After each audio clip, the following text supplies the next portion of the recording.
Risk is what's left over when you think you've thought of everything. You can go out of your way to think about all of the risks that are in your life and like how you're going to prevent them. Great, that's a good thing to do. When you're done with that exercise, what's left over that you're not thinking about is what risk actually is.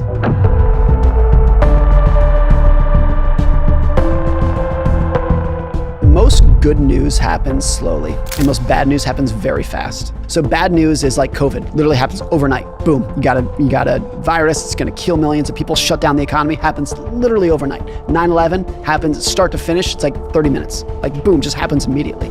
Good news is usually slow compounding over time. The improvement in heart disease mortality over the last 70 years is bonkers. We've made so much progress and saved literally tens of millions of lives in the fact that we've gotten better at treating heart disease. But nobody talks about it.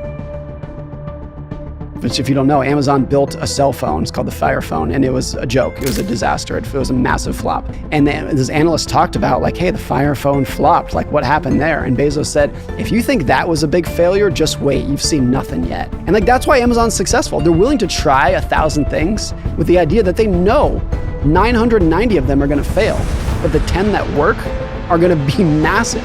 One cigarette is not going to do anything, but one cigarette per day for 30 years is catastrophic. And so that's really what it is. Like same with like getting one bad night's sleep, not that big a deal. But if you're sleeping 6 hours a night, every night for years on end, you're going to reduce your life expectancy by a tremendous amount. You think about the biggest risks to the US economy over the last 2 generations. Pearl Harbor, 9/11, COVID, and maybe Lehman Brothers couldn't find a buyer in 2008, which sparked the financial crisis of 2008. Those are the biggest risks by far. And the common denominator of every one of those stories is that nobody saw them coming. They were not in any newspaper before they happened. They were not in any economic outlook. Nobody was going on TV warning you that this was coming. The common denominator of those is that they did all of their damage in 2 seconds. And that would be the case going forward. You can guarantee that the biggest news story and the biggest risk over the next year or the next 10 years of our life, whatever it is something that nobody's talking about today, that you and I can't even fathom. Because it's always been like that. There's never been a time when the biggest news story was foreseeable. And it'll be like that going forward. So that's another just like embracing how fragile the world is.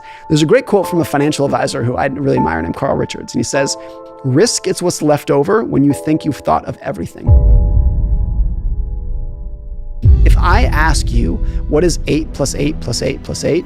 You can do that in your head. Like it's not that hard. But if I say, what is 8 times 8 times 8 times 8? Like, forget about it. Even if you are really mathematically inclined, there's no way you can, like, very few people could figure that out in their head. So our minds are just not good at exponential thinking. It's just not something that we're really geared towards doing. Like 8 plus 8 plus 8, it's like so simple. Linear thinking, so simple. Exponential thinking, not intuitive in the slightest. And because it's not intuitive, it's so common to underestimate what smoking is going to do to you. That compounds over time. What investing is capable of doing to your wealth, because it's so counterintuitive that 99% of Warren Buffett's net worth came after he was 60 years old. Not intuitive at all.